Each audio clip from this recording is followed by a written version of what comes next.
அஸ்ஸலாம் அலைக்கும் வரஹ்மத்துல்லாஹி வபரகாத்துஹு. திருக்குரானின் சிறப்புகள். ஹதீஸ் 6. குரானை ஓதும் முஹ்மினின் உதாரணம். ஹஜ்ரத் அபு மூசா ரலியல்லாஹு அன்ஹு அவர்கள் அறிவிக்கிறார்கள், குரானை ஓதுகின்ற முஹ்மினுக்கு உதாரணம் கொளிஞ்சி பழத்தை போன்றதாகும். அது நறுமணமும் இனிமையான சுவையும் உடையது. குரானை ஓதாத முஹ்மினுக்கு உதாரணம் ஒரு பேரித்தம்பழம் போன்றதாகும். அதற்கு நறுமணம் இல்லை, அதன் ருசி இனிமையானது.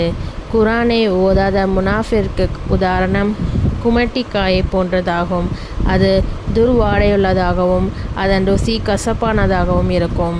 குரானை ஓதுகின்ற முனாஃபிற்கு உதாரணம் ஒரு மலரை போன்றதாகும்.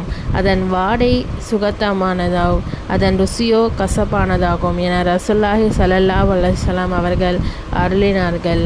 அஸ்ஸலாமு அலைக்கும் வரஹ்மத்துல்லாஹி வபரகாத்துஹு.